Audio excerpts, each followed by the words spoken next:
Bom, vamos iniciar então. Hoje é um prazer especial ter vocês aqui. Como eu falei, foi uma dificuldade tentar ajustar as tecnologias aí para a gente poder fazer essa transmissão. Não foi de um dia para o outro que eu consegui mexer nessas ferramentas novas. Uma coisa é participar como ouvinte, observador, etc. Outra coisa é demandar uma coisa que a gente tenha que falar, tenha que se expor aqui, de uma forma que a gente consiga incluir as pessoas e a tecnologia aguente aí essa situação nova. Então é um negócio novo para todos nós, né? E acho que é um momento esse, particularmente meu e da Ubuntu, é um momento especial porque é a inauguração dessa instituição, de um curso nascente no campo da psicanálise, que nasce em Ribeirão Preto, particularmente, mas já se abre para o mundo online, para o mundo virtual, para o mundo Brasil e para o mundo, né, de alguma forma. A Ubuntu tem toda uma especificidade, inclusive em relação às particularidades da, as particularidades do psiquismo do brasileiro, por exemplo, das etnias e de uma série de questões fundamentais para a gente pensar um novo mundo que está nascente aí. Enquanto eu estou falando, eu estou admitindo as pessoas aqui, então a gente faz várias coisas ao mesmo tempo. E é isso, a tecnologia faz a gente ter que fazer várias coisas ao mesmo tempo, o que não é fácil, né? A nossa cabeça admite por exemplo, a memória admite que a gente só consiga memorizar uma coisa de cada vez. A gente não consegue memorizar quando estão duas coisas acontecendo ao mesmo tempo, a gente tentando prestar atenção em duas coisas ao mesmo tempo. Mas voltando ao Ubuntu, a gente está inaugurando essa nova instituição, esse novo curso, que era para ser um curso presencial, que começaria no segundo semestre de 2020, só que a pandemia veio e mostrou que, bom, não é o momento, né? Diante desse novo momento, aos poucos foi surgindo a ideia de fazer coisas online, cursos online, e a partir daí surgiu a ideia da gente criar aí essas lives, palestras que vão começar hoje, né? E vão continuar a partir da semana que vem com outras pessoas, outros psicanalistas, outros profissionais falando de diversos assuntos. Então essas são as desculpas iniciais e as propostas iniciais, né? E importante também apresentar o Fábio aí. O Fábio, ele é um psicanalista e um cientista social formado aí pela Unicamp. E a gente está escrevendo um livro juntos que é justamente sobre tecnologia, né? É o campo das novas tecnologias, incluindo aí principalmente as redes sociais, a inteligência artificial e que mais, Fábio? Tecnologias em geral, né? Toda essa Isso, loucura que temos vivido. e realidade virtual como um todo, né? Que daqui a um tempo, se a natureza permitir, né, a gente vai estar vivenciando aí realidades virtuais cada vez maiores, né? A gente vai estar imerso em realidades virtuais, desde os jogos que já formatam esse tipo de experiência, a alguns outros tipos de experiência onde a realidade virtual se impõe na nossa vida. Dito isso, vamos começar assim pelo ponto que é o tema de hoje, né? Que é tentar concatenar três ideias principais com a psicanálise, com o que a psicanálise tem a dizer e o que ela tem a oferecer sobre isso tudo, que é a pandemia, o isolamento e a tecnologia, né? Então, a pandemia, né? Ela tem uma coisa muito peculiar. Ela aconteceu assim de uma hora para outra, pegou todos nós de surpresa, né? E, e ela tem assim, é uma coisa sem precedentes na história humana, né? Não tem nada como isso que tem acontecido. Se a gente for pensar na pandemia que ocorreu da gripe espanhola, por exemplo, foi extremamente catastrófica, né? Se a gente pensar nas grandes guerras mundiais, foram catástrofes imensas. Se a gente pensar em momentos da história da ditadura brasileira, outras ditaduras, etc. Mas essa pandemia ela tem uma coisa muito sui generis, não só por também termos que transformar todo o modelo econômico, o modelo de vivência, como viver em cidades e uma série de coisas, mas é um momento onde, como por exemplo, as duas grandes guerras que houveram, né? Não tinha assim, lógico, momentos onde as pessoas questionavam se o ser humano ia continuar existindo a partir daquele ponto. Mas agora a situação é muito outra, né? A situação é outra porque a gente vem escondendo de nós mesmos uma série de questões importantes da humanidade, que incluem aí o meio ambiente, as questões climáticas, toda a destruição envolvida pelo capitalismo extremamente perverso e destrutivo, né? E frente a isso, essa pandemia, a pandemia é um pouco o resultado disso, né? Do capitalismo industrial, do capitalismo patológico, né? Onde, por exemplo, não se permitiram investimentos de grandes farmacêuticas para prevenir a gente de vírus como esses, né? Pessoas que trabalhavam, por exemplo, com vacinas da gripe universal, uma vacina universal da gripe, não obtinham, por exemplo, investimentos de governo, né, etc., para fazer suas pesquisas, onde eles imaginavam que até 2025 conseguiria uma vacina universal contra a gripe. Imagina só, por quê? As farmacêuticas querem lucro, né? Entre outras mil coisas. Hoje as pessoas, as grandes empresas petrolíferas que lidam com carvão, com petróleo, estão transformando as suas linhas de produção para admitir uma certa linha de biomassa, né? Então, a biomassa nada menos é do que pegar as árvores e destruí-las e cortar em pedaços para transformar em energia. E eles revestem isso de uma certa economia de uma linha verde, né? Que não é verdade. Então, o capitalismo hoje está se unindo de uma grande forma. Os ambientalistas estão dando as mãos, estão andando de mãos dadas, né, com o grande capitalismo, né? Então, assim, diante de muita coisa, a gente se vê sem saída, né? De muita coisa. E a pandemia é um pouco o resultado disso, primeiramente, né? Então, a pandemia é esse momento sem precedentes na história humana, onde tudo está em questão, a vida está em questão, né? E a psicanálise aparece aí, né, como sempre apareceu, como possibilidade de emergência da palavra e da fala, como sinalizadora da possibilidade de simbolização, né?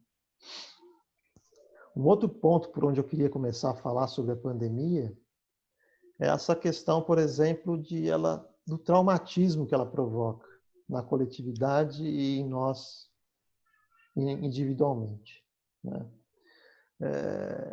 Existe até uma discussão se ela é um acontecimento traumático, se ela é uma produtora de traumas ou não, mas eu acho que sim, eu acho que ela é um acontecimento traumático e é justamente muito traumático porque a gente não sabe o que vai acontecer, porque a gente se pergunta se isso realmente se trata ou não de algo traumático, sabe?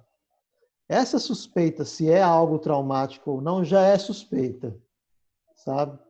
É como aquela pessoa que de alguma forma sofre um abuso ou algum tipo de assédio e ela se pergunta: será que está acontecendo agora aqui comigo?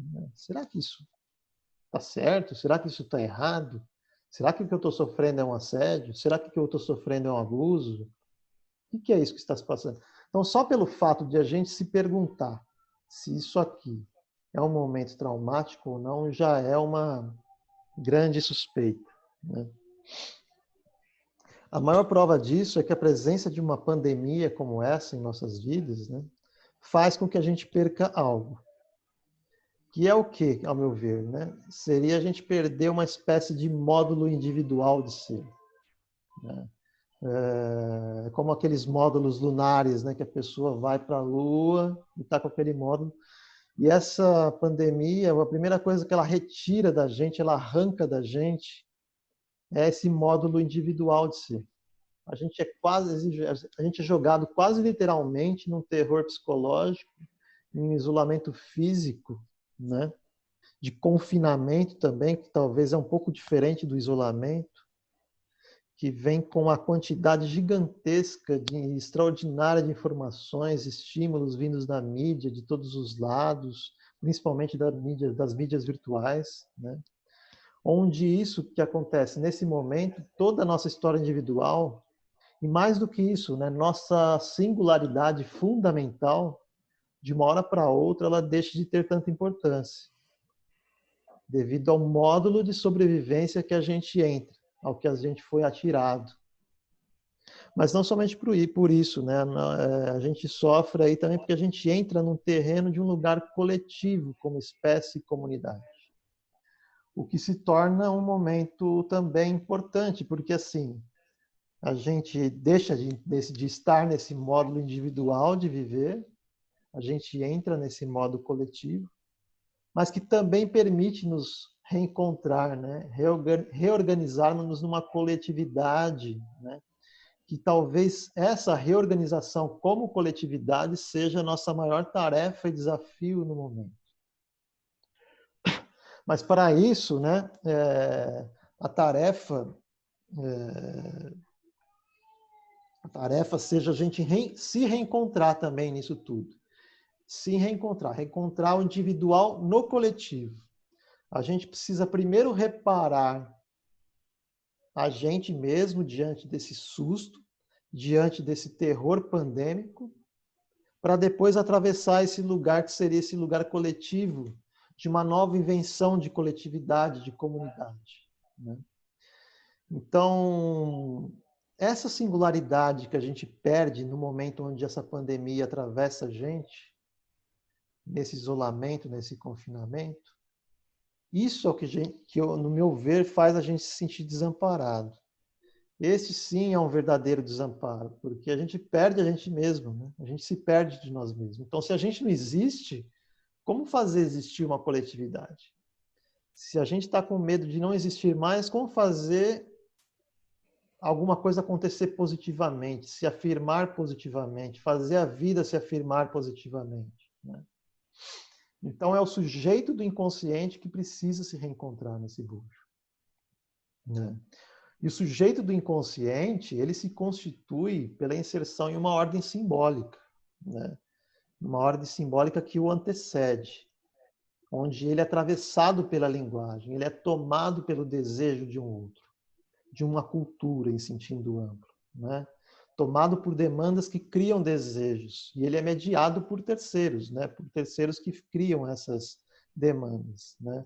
Se a gente for pensar num sujeito que está na cultura judaica, ou uma pessoa que está na cultura budista lá do Tibete, ou o brasileiro, ou a pessoa de Ribeirão Preto, é diferente do paulistano, que mora numa cidade muito grande.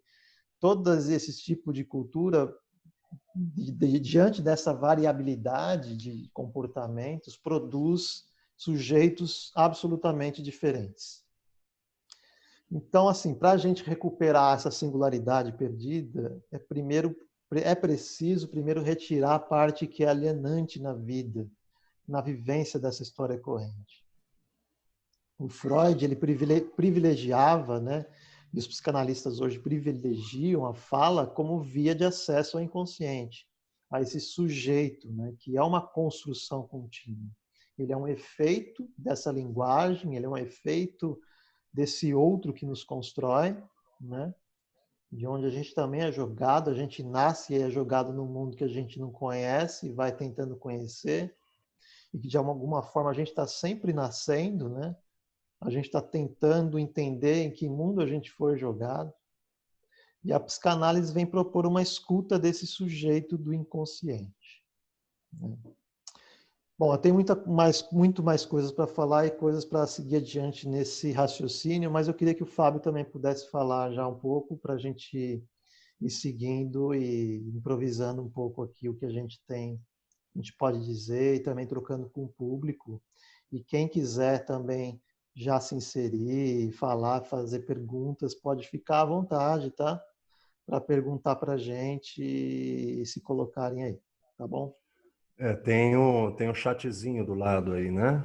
Pessoal que talvez não conheça muito o Zoom, se quiser perguntar por ali também, né, Caio? Colocar alguma questão ali.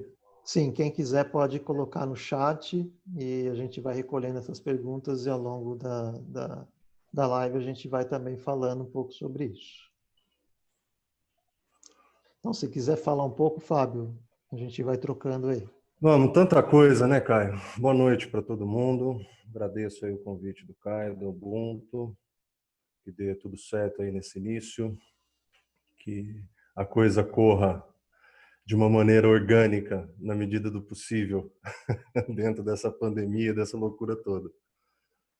Olha, tentar organizar aqui um pouquinho a coisa, né? Como o Caio falou, a gente vem pensando sobre essas questões de redes sociais e de tecnologia já há algum tempo, alguns anos, né, Caio? Que a gente vem conversando e trabalhando para tentar publicar esse livro aí que vai vir em breve. E eu acho que essa pandemia agora, ela dá um recorte em tudo, né? Ela entrou na diagonal de tudo e nesse ordenamento do pensamento sobre redes sociais, sobre tecnologia que a gente vinha tendo, debates, enfim, um com o outro e tentando refletir a respeito dessas mudanças, a pandemia veio como um caráter definidor quase, né? No sentido de qual a importância disso tudo, quais as problemáticas que as redes sociais, por exemplo, trazem, que as novas tecnologias trazem na vida de todos nós, né? Então, quer dizer, imagina a gente vivendo essa pandemia hoje sem essa possibilidade, sem essa disponibilidade. Quer dizer, e ainda assim é uma questão muito nova. O Caio estava falando agora no começo como foi difícil para a gente conseguir acertar aqui como que vai fazer, como que não vai. A gente está todo mundo aprendendo, né? Então é uma sensação agora de estar trocando o pneu do carro com ele andando e não está andando a 50 por hora, ele está andando a 200, né? Então é claro que isso traz enfim, acho que a primeira sensação generalizada é de um aumento, um incremento da ansiedade, né?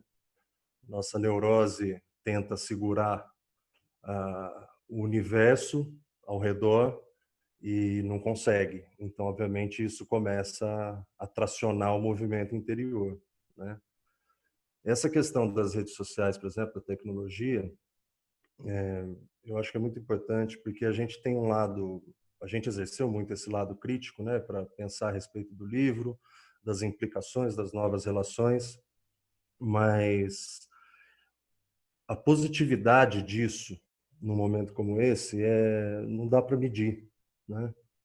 Então, pessoas que estão distanciadas há 2, 3 meses, né, de parentes, de amigos, de filhos, de irmãos e amigos, etc. Você imagina como estaria tudo isso se a gente não tivesse a possibilidade de ver o outro, né, minimamente. Ainda que através desse olhar, né, que é uma coisa muito esquisita, né? É difícil da gente se adaptar. Até nas sessões online é muito complicado.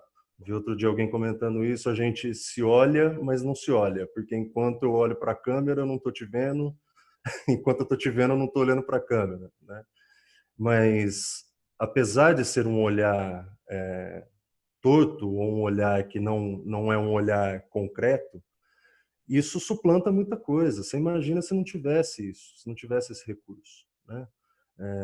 A instantaneidade das comunicações, a questão prática da coisa toda, quer dizer, tentamos ficar em isolamento o tempo todo, mas sabemos que invariavelmente a gente tem que sair, tem que ir no mercado, tem que comprar alguma coisa, tem que ir na farmácia. Olha, não esquece tal coisa, ó, aproveita que você está aí, já pega isso. Quer dizer, essa instantaneidade agora vem um benefício gigantesco para todos nós, né? O que não implica que não agudize, que não torne mais inflamadas certas questões que já vinham vindo desse mundo pré-pandemia, né?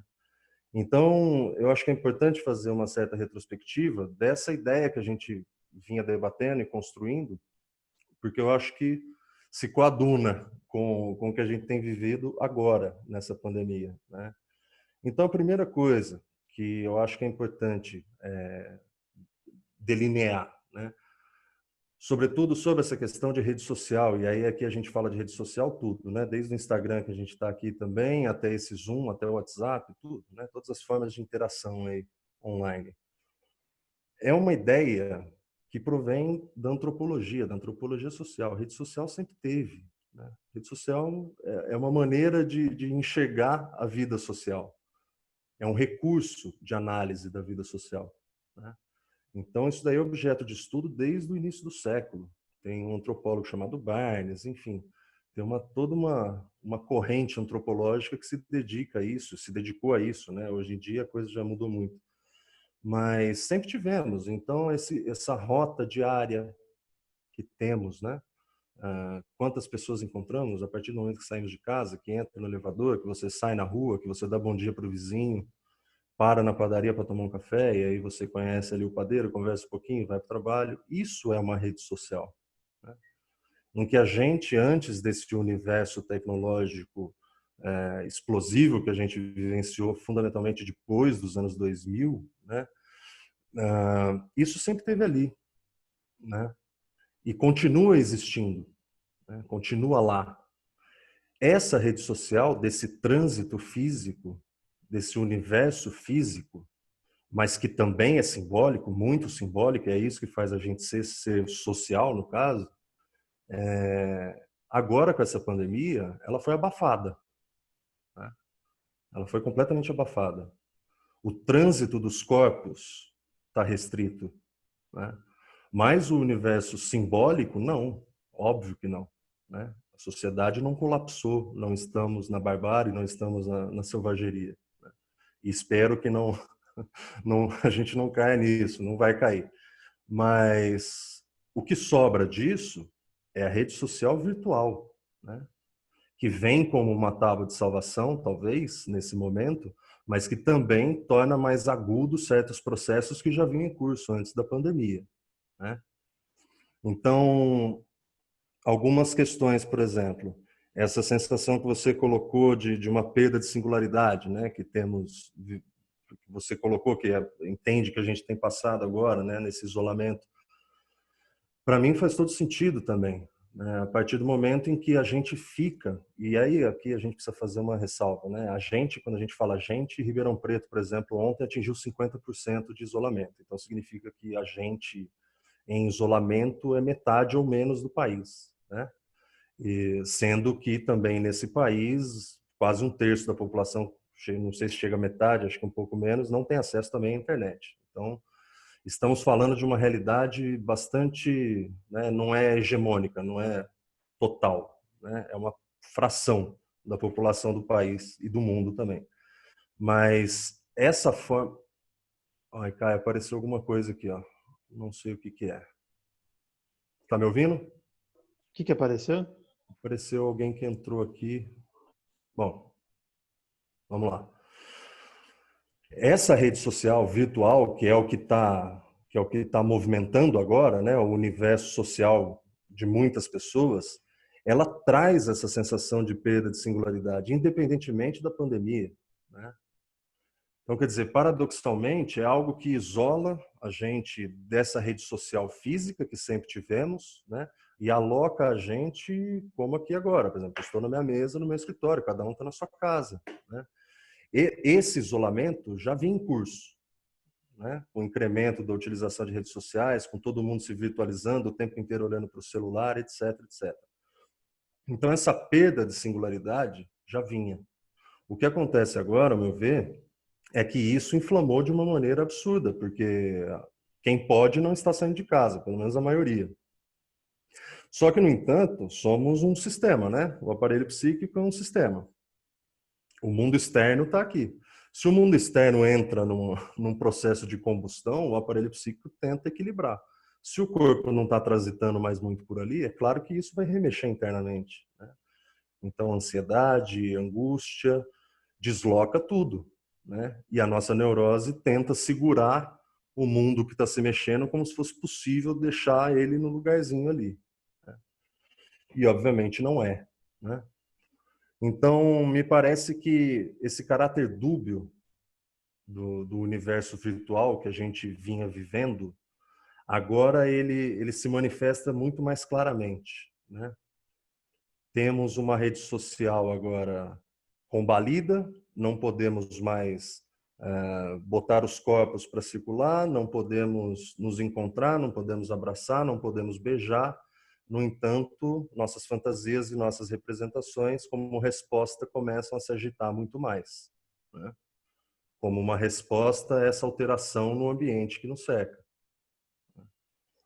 Então, como responder a isso de uma maneira organizada? É impossível, exatamente porque estamos trocando o pneu do carro com ele em movimento.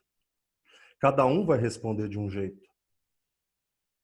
Essa resposta ela sempre é individual. No entanto, quando a gente tem um aparente consenso, né, um senso comum de uma vida cotidiana, que é isso que a neurose adora, né, é uma aparente segurança, essa individualidade de resposta ela se dá numa frequência um pouco mais baixa.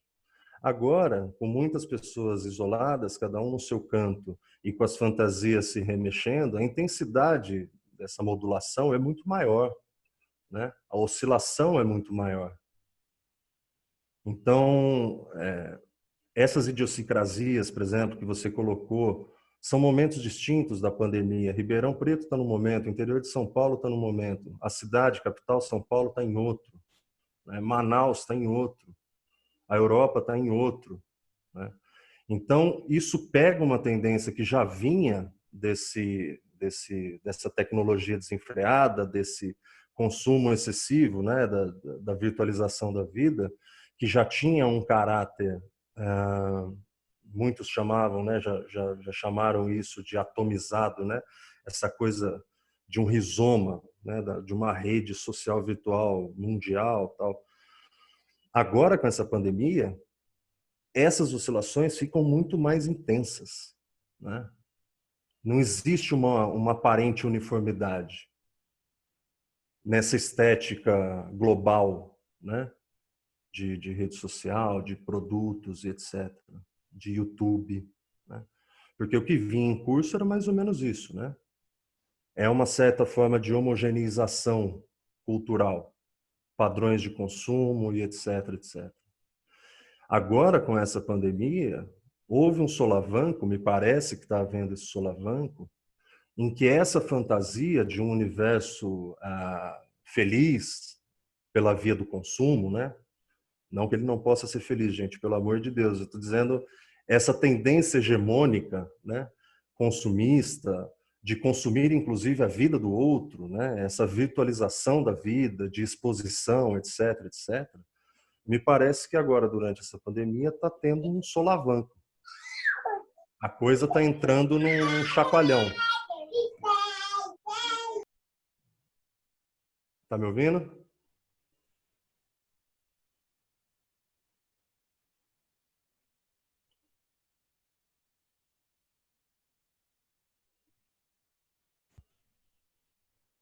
Estão me ouvindo? Tá.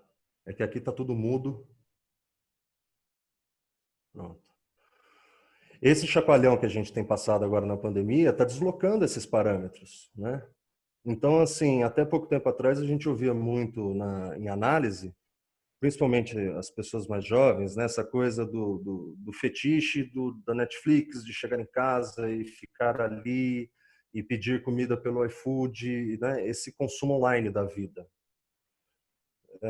O que a gente escuta agora, inclusive nas sessões virtuais, né? Que tem que ser virtuais, as pessoas não aguentam mais a Netflix. As pessoas não aguentam mais pedir comida por iFood, né? As pessoas não aguentam mais, sei lá, consumir a virtualidade das coisas, né? Alguém perguntou o nome do antropólogo que estuda as redes sociais, John Arundel Barnes. É um antropólogo lá dos anos 50, João. Então, assim, esse chacoalhão, esse sigma, abre essa possibilidade. Então, eu acredito que é isso que você esteja falando de perda de singularidade nesse sentido, né? É algo que se tornou mais agudo, mas de uma coisa que eu enxergo que já vinha acontecendo, né? E, de repente, abre-se um clarão. Abre-se um clarão, porque se ainda, e a tendência é que agora até diminui essa questão do isolamento, quer dizer, mas 50% do mundo em isolamento social, gente, são, sei lá, quase 3 bilhões e meio de pessoas que ficaram, tá certo que em momentos distintos, né? Mas perceba como nesse universo social, fundamentalmente do mundo simbólico, das representações, como isso abre um espaço de reflexão, mas que também é um espaço de oscilação afetiva perante as coisas, de investimento sobre os objetos, né? Então, quer dizer, qual é o valor que eu atribuo de fato à presença, por exemplo, de um determinado amigo meu na minha vida cotidiana, né?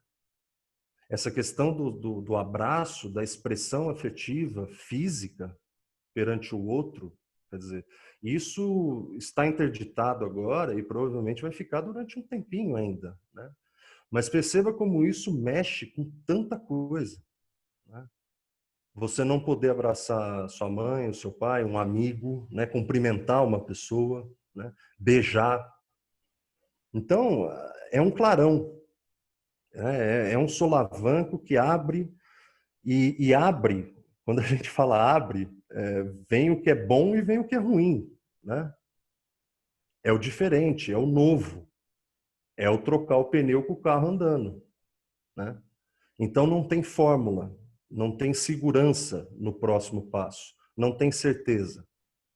Que é algo que a gente já discute muito do ponto de vista da psicanálise, que não existe na vida em geral. É que quando as coisas estão numa aparente conformidade ou numa aparente normalidade, através desses trajetos neuróticos que a gente vai constituindo no dia a dia, a gente tem a sensação de que tem a garantia das coisas ou do próximo passo, né? Mas sabemos bem que isso também é uma ilusão, né? É claro que as coisas, do ponto de vista prático, numa aparente normalidade, a probabilidade é muito maior de que você chegue tranquilamente no seu trabalho no começo da manhã e volte para casa depois. Mas, enfim, não é garantia de nada. As coisas mudam na vida em um piscar de olhos, muitas vezes, né? Em uma frase dita, em um acontecimento, em uma cena vista, né? É que agora as cenas vistas e as coisas ditas e as coisas percebidas são basicamente novas para todo mundo. Então é claro que essa sensação de desestruturação, ela é muito maior, né? Inclusive abrindo campo aí para respostas que são temerárias do ponto de vista social e coletivo, como essas respostas de negação, né? Mas uma pessoa não nega a realidade porque ela quer. Ela nega porque ela precisa sobreviver àquilo. Ela não está dando conta daquilo, né? E aqui eu não quero nem entrar no caráter político direto que isso envolve, né? Porque a gente sabe que tem. Mas não é sobre isso que eu estou falando. Não é uma escolha. As pessoas entram num estado de negação, ou muitas vezes entram num negacionismo, porque são simplesmente incapazes, não têm estrutura naquele momento para dar conta desse solavanco que eu estou tentando caracterizar aqui minimamente, né? Que é uma coisa muito complicada mesmo. Agora, exatamente por ser uma abertura e por ter, enfim, abrir possibilidade para coisas que definitivamente não são agradáveis e não são, como ter que ficar em isolamento, como ter que se submeter a certos riscos, aí ao supermercado, porque a gente sabe que isso invariavelmente vai transitar por todo mundo, né? Mas abre essa perspectiva. Como é um clarão, também abre a possibilidade desse remeleixo representacional dentro de cada um, né? Desse jogo simbólico que tem um deslizamento grande aí nessa pandemia, né? Do significado das coisas, da representatividade das coisas, tal. É claro que se abre uma possibilidade para que a coisa retome com uma outra força, com outros sentidos ali. Não acho também, não vou aqui ser um, um entusiasta achando que o mundo vai mudar, sairemos dessa pandemia para um mundo que vai preservar o meio ambiente, vai preservar os seus ecossistemas e mais altruísta. Não acho isso, não acho. Acho que existe essa possibilidade, né? E essa possibilidade, ela não cai, né? Ela não vem. Ela só é uma possibilidade porque a gente pode atuar, a gente pode fazer algo diferente, né? E essa possibilidade está dada, né? Já que o mundo interior de todo mundo tá em ebulição e o mundo externo, né? As questões estruturais mesmo do convívio social também estão em mudança, quer dizer, o mundo interior está em mudança por causa dessa mudança externa, mas enfim, é hora de fazer também, de agir, né? Então você vê, você tem 1 milhão de lives acontecendo, pessoas refletindo a respeito disso. Estamos aqui, a gente, hoje, tentando elaborar alguma coisa a respeito disso. Você vai ter outros encontros e existem centenas de outros, né? E ao mesmo tempo tem as lives que o, o Caio adora muito, as sertanejas, né, Caio, que você gosta bastante. O Caio é um roqueiro convicto. Mas, enfim, são novas manifestações, né? São novas manifestações sociais. Não é fácil, não é simples, mas é claro que tem a tristeza toda advinda desse processo, que é mecânico, é direto. Não tem como ficar feliz num país com milhares de mortos, num mundo com centenas de milhares de mortos. Não é isso.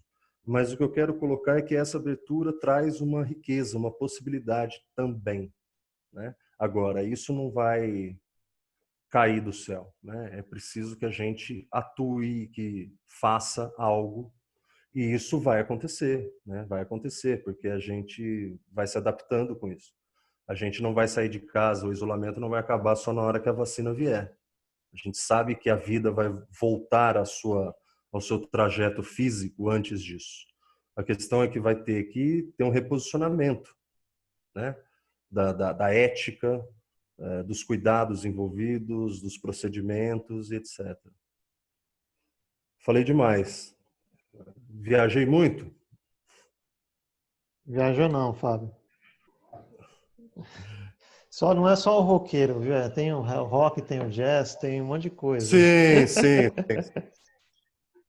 Mas obrigado aí, Fábio. Vamos dar continuidade então aqui. Eu vou continuar um pouquinho então na linha do que você falou e partir para outros campos também.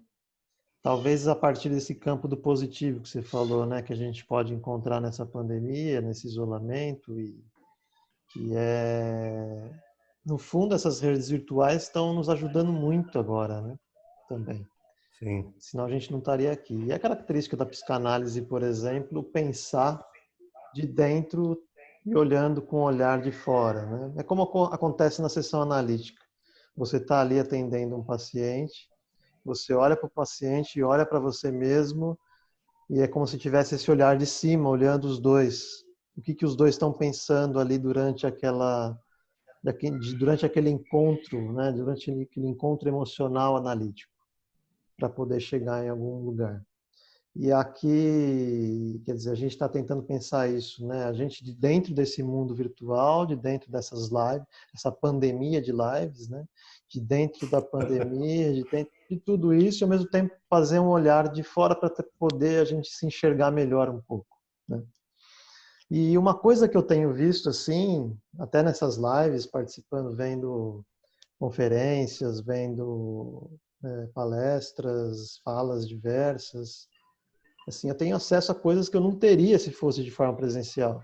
Sexta-feira, por exemplo, eu vi uma conferência, estava o Siddhartha Ribeiro, estava um psiquiatra que dá aulas em Paris, estava, sabe, são palestras que você não consegue assistir de forma presencial e de repente online, por causa da pandemia, a gente está tendo a oportunidade de ver e participar, né? E acho que isso vai vir e vai ser bom, porque assim, depois disso, a gente talvez vai manter uma parte disso que está acontecendo durante a pandemia, o lado bom disso, né? Amigos, por exemplo, que a gente não via por causa de morar em outras cidades, e a gente nunca se deu conta que a gente poderia falar por vídeo com eles, marcar um barzinho, tomar um vinho, tomar uma cerveja, comer uma pizza enquanto a gente conversa por vídeo.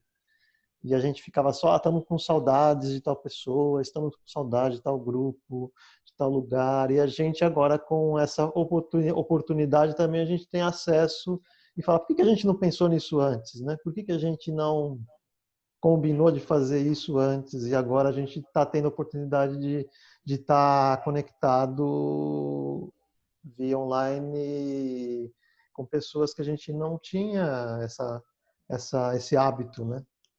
Então é algo que talvez possa continuar depois da pandemia, né?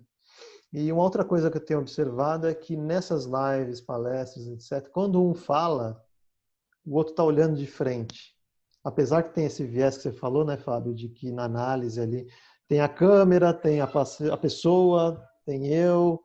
Eu, às vezes, olho para a câmera também do que como eu estou na câmera, então tem tudo isso envolvido, né? Mas o que eu tenho percebido é que a gente tem uma oportunidade de um reconhecimento diferente do outro, por incrível que pareça, né? Pelo motivo de a gente olhar de frente para essas pessoas, se alguém que for interagir com a gente aqui, fizer uma pergunta, expor a opinião dele referente a um assunto, a gente vai olhar de frente para ele. Diferente se a gente estivesse numa palestra, sentados todos em cadeiras, de frente para um palestrante, e uma pessoa pergunta. Quando a gente tem acesso, ao mesmo tempo a gente tem um acréscimo muito grande por estar de frente a frente, face to face, né? Verdade. Então, assim, aí isso leva também até a questão do Facebook, né? O próprio nome, né? Facebook, né?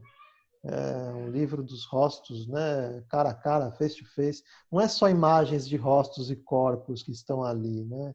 Mas é um farol para a gente olhar o outro de frente, encarar os limites do outro, né?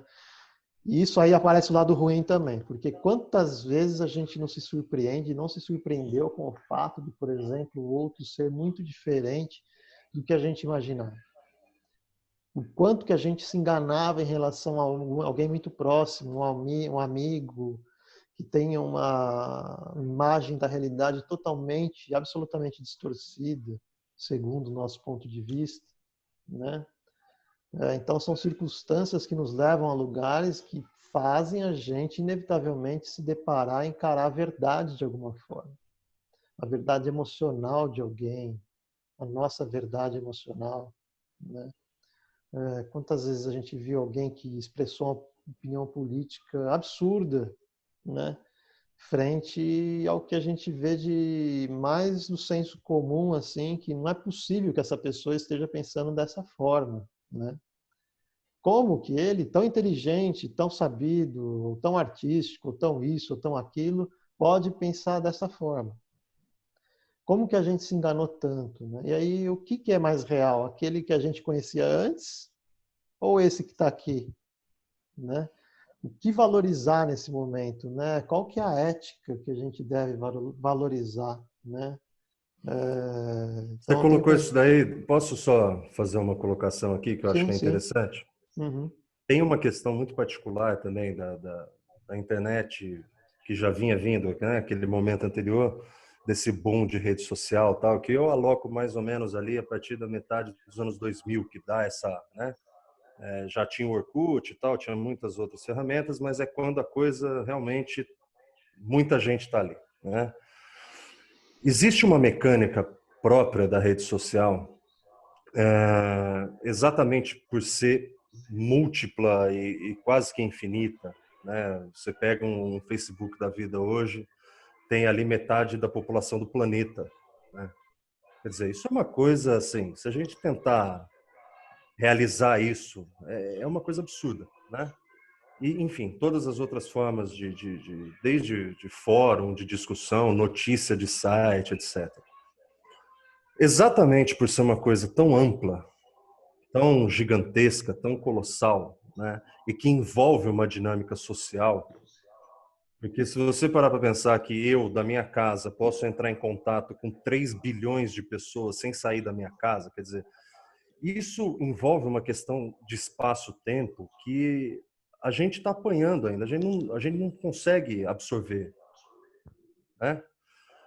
Dentro dessa dinâmica social, das redes sociais, dos sites, dos comentários, etc., etc., foi se desenvolvendo uma mecânica que eu preciso ser percebido também, que é algo que existe na vida como um todo. Todo mundo precisa ser percebido, né? Hannah Arendt falava isso. Alguém que existe não existe por si só, né? Só existe a partir do momento que é visto, que é percebido por um segundo, por um outro, né?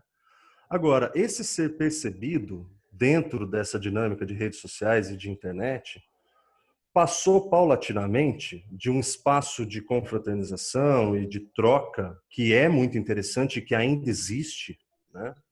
Mas passou por uma coisa do eu vou ser percebido na base do grito. Eu preciso gritar para ser percebido aqui, né? Porque, afinal de contas, se existem 3 bilhões e meio de pessoas no Facebook, como é que eu vou ser percebido, né? Eu tenho que ter um diferencial. Então, isso foi adquirindo um caráter meio que exponencial, numa dinâmica apelativa aos sentidos e às representações das pessoas, para chamar a atenção, para ter audiência, para ter like, para ter curtida, para ser amado, entre aspas, né? Que eu acho que é uma coisa que joga contra essa rede social física da vida concreta, das dinâmicas econômicas, sociais, que óbvio que também perpassam pelas redes sociais, né? Mas eu digo da vida quase que no sentido mais marxista da coisa, do sentido objetivo mesmo, de produção, de trabalho, de relacionamento, né? De que a coisa para em pé, de que a sociedade para em pé, consiga se sustentar, né? Então, esse sentido apelativo da coisa, exponencial, eu preciso gritar para ser percebido, ou eu preciso fazer um canal no YouTube que, para chamar atenção, eu preciso pular do telhado. Sabe aquela coisa meio Jackass? Você lembra do Jackass? Um grupo que era muito famoso nos Estados Unidos nos anos 90, né? Sim, sim. Eles se matavam para aquela pulsão de morte pura, né? Uhum. É, Para chamar que atenção, né? tinha coisa que era engraçada mesmo, mas tinha coisa que arrepiava, porque aqueles caras eles poderiam morrer de fato, nem sei, acho que deve ter até algum que morreu. Mas é uma dinâmica meio Jackass, né? E o próprio nome já não é muito legal disso virar uma dinâmica social, né? É uma coisa do eu me jogo ali numa pulsão quase que de morte, autodestrutiva, para que alguém me note, né? Nesse contexto de pandemia, isso se agrava, né? Isso se agrava, porque essa forma apelativa aos sentidos, né? Isso envolve, inclusive, sites, blogs. Se você abre qualquer site, você tem, sei lá quantas, eu não tenho nem ideia, mas 200 manchetes, 200 títulos, né? Se você começa a prestar atenção naquilo, você já fecha o site. O que tem de informação ali de fato, é claro que tem coisa importante, tem coisa que merece ser lida e deve ser lida, mas a necessidade de chamar o leitor, de chamar a audiência, de gritar, é isso que eu estou chamando de gritar, né? É uma coisa que mobiliza muito mais essa possível paranoia, essa possível ansiedade, essa coisa que vai sendo suscitada pela própria realidade que se coloca já, que já é suficientemente assustadora, né? De ter um vírus em que ninguém tem imunidade e que a gente precisa combater, né? Então aí sim, eu acho que esses movimentos negacionistas, por exemplo, eles têm essa percepção e falam assim, pô, mas isso também é um escândalo, né? Não tem necessidade, não é tudo isso, né? O que é um erro, é óbvio que é tudo isso, mas não dessa forma apelativa que se coloca muitas vezes.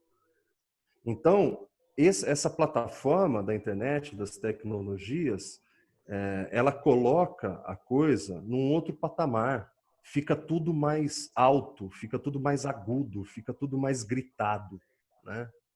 E isso se contrapõe nesse momento de isolamento a um silêncio interior que todos nós temos tido, porque ainda que a gente viva com filhos dentro de casa e em famílias grandes e tal, é um momento de introspecção, né? É um momento de reflexão. Esse solavanco permite essa abertura, né? E as fantasias vêm, né? E as fantasias vão tomando conta da coisa toda, porque o corpo já não pode transitar muito, porque esse contato físico está um pouco interditado, né? Então é um choque também isso tudo, né? As pessoas nas suas casas com um bombardeio de informação, né? Uma estética estridente, e aí eu não estou falando dos sites de notícia, estou falando de blogs, né? Estou falando de notícias apelativas, de coisas que também levam para esse lado. Mas desculpa, só é que me chamou a atenção e eu acho que é mais uma coisa que já vinha em curso, né? Com essa que a gente vinha discutindo a respeito das redes sociais de tecnologia e que com a pandemia agora ficou mais aguda ainda, né? Fora as fake news, né, Fábio? Mas também é isso que eu estava pensando mais nisso também, né? Mas Uhum. isso é uma estética do grito que está em todo lugar, né? Se eu vou fazer um canal no YouTube, eu tenho que fazer uma coisa que vai chamar atenção. Só que como todo mundo ali já chama atenção, eu tenho que chamar mais a atenção ainda, né? Se eu Uhum. escrevo um determinado texto, e tem muita gente que escreve um monte de texto bom, o meu tem que ser aquele que chama mais a atenção. Só que nisso eu vou muitas vezes deixando a realidade de lado, né? Porque você deixa de Para chamar escrever, atenção, lógico, aparece um Olavo de Carvalho, né? você deixa de refletir sobre algo, né? Você passa a direcionar a sua ação ali a partir da audiência, quer dizer, isso é uma coisa horrível, Uhum. né? E nesse momento não agrega em nada. Sim. E, Fábio, eu estou vendo aqui ó, no chat, que nem a Tami disse aqui, né, que é mais fácil gritar, até porque o silêncio incomoda. Isso é interessante, né, porque o silêncio também tem a ver com... O não suportar o silêncio também tem a ver com a negação, né, que você falou um pouco, né? Sim. Inclusive a negação da morte. Enfrentarmos o silêncio, enfrentarmos a verdade da vida, né? Isso é um ponto até que depois eu vou falar mais um pouquinho. Mas antes disso, eu queria talvez abrir um pouco para o pessoal se Sim. posicionar também e colocar em questões e ideias, enfim. Fiquem à vontade, quem tiver algo para compartilhar aí, enfim. Pode ser com câmera, sem câmera, de cabeça para baixo, tomando vinho, cerveja, café ou conhaque. Gente, eu não sei onde está todo mundo aí. Nós estamos em Ribeirão Preto. Tá um frio aqui em Ribeirão que, olha, Surpreendente, né? surpreendente. É, Ô, Caio, eu acho mas que o pessoal que quiser falar tem que liberar o microfone aí no cantinho. Como é que faz? não, a pessoa mesmo pode liberar, Ah, né? é? É. E se alguém tiver, senão a gente vai falando e no decorrer vocês vão perguntando.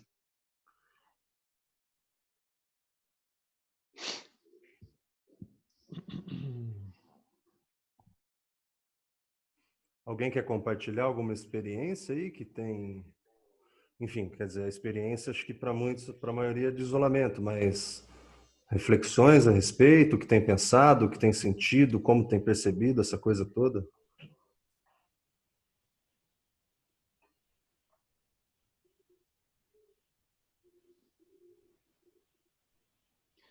Vamos continuar. Vamos? Depois vamos aquecer mais um pouco, aí que tá frio. Tá frio. Então eu vou seguir nessa onda do silêncio, né, que a Tami trouxe aí no chat e vou falar um pouco dessa coisa da morte que eu falei, né? Se a gente voltar a essa questão da pandemia, a pandemia é algo que faz repensar toda a nossa vida e a vida em si. Esse inesperado põe em xeque a própria vida e a capacidade dela continuar existindo, individual e coletivamente. Ela põe em xeque a capacidade discriminativa do ego também, se a gente for pensar no campo da psicanálise. A perplexidade frente aos fatos, né, que muita gente diz, né, de se sentir perplexo, mesmo entre os psicanalistas, mesmo entre as pessoas que estão tentando pensar essa situação, porque assim, o momento é distópico, o momento é de uma realidade muitas vezes delirante, né, de uma política delirante frente aos fatos que a pandemia traz. E a perplexidade é a única, talvez a única reação possível, né, frente a isso, porque como que a gente reage a um delírio? A um delírio muitas vezes coletivo, né? Em psicanálise a gente fala em elementos bizarros quando há alucinação, né? E a gente vê muitos elementos bizarros e fica difícil compreender até para nós, psicanalistas, porque quando a gente atende, por exemplo, um psicótico, um esquizofrênico, né? Alguém que tem esse tipo de diagnóstico, é muito difícil entender e compreender certas particularidades psíquicas dessas pessoas, né? E ao mesmo acontece com o Brasil, por exemplo. Fica difícil entender uma realidade tão delirante no campo da política, por exemplo. Só fazendo esse parênteses da política, né? Então, aparece essa perplexidade de algum modo, né? A pandemia rompeu com as nossas defesas e acho que é preciso criar com urgência novas defesas. Os sonhos e a psicanálise vêm ajudar nisso, né? O principal ponto, ao meu ver, que a pandemia, o isolamento e os efeitos dessas duas coisas, porque acho que são coisas diferentes, né? São partes da mesma coisa, mas ao mesmo tempo são diferentes. É importante a gente discriminar isso, diferenciar isso. Porque o efeito dessas duas coisas juntas, né, revelam o quê? Revelam o que é a nossa grande incapacidade, né? Que está existindo como nunca, que é de ter a gente ter que lidar com o desconhecido, com a morte e com a finitude. Caio, Ela está colocando a gente frente a frente com essa ideia de finitude o tempo todo, né? E a nossa sociedade não foi preparada para lidar com a morte, por exemplo. Se a gente lê, por exemplo, o livro tibetano dos mortos, ou o livro tibetano da vida e da morte, que faz parte lá do budismo tibetano, a gente vê como é diferente a relação deles com a morte. Como existe uma preparação para chegar a esse ponto. Existem lugares para poder fazer uma transição. Existem rituais para fazer uma transição com alguém que está doente, né? Existem hospitais específicos para que isso aconteça, né? E a gente está absolutamente despreparado para isso, né? Caio, Oi, oi. só uma licencinha aqui que tem alguém perguntou aqui no Instagram, né? Instagram, Tá. o Márcio Reis. Eu acho que naquele momento que eu falava do grito, né? E E o que acabou aconteceu? pelo tempo lá no Instagram, viu? Ah, Ou acabou? vai acabar aqui. Não tem jeito de. Tem que migrar pro Zoom, né? Não, mas não tem jeito de recomeçar no Instagram? Eu acho que não. Tenta recomeçar você, porque aí você me chama e vê se dá certo. Comigo não dá mais. É 1 hora no máximo.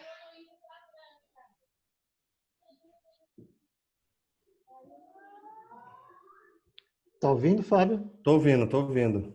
Tenta iniciar você. Bom, enfim, Ah lá, você enfim. iniciou um vídeo ao vivo. Agora me chama. Tem uma telinha ali com duas figurinhas que são. Então, mas você não está aparecendo aqui. Coloca lá Ubuntu, psicanálise, tudo junto, que 1 hora aparece. Demorou para mim também para você aparecer. Essa tecnologia. Ela ajuda, mas é difícil lidar com ela, não é Não, o fácil. problema é que o rapaz fez uma pergunta interessante aqui Fez. e agora sumiu. Bom, você colocou um vídeo ao vivo, você está ao vivo, né? Está aparecendo aqui para mim. Então pede para Agora adicionar. você pressiona, tem uma teclinha aí que tem duas carinhas, vê se você acha aí.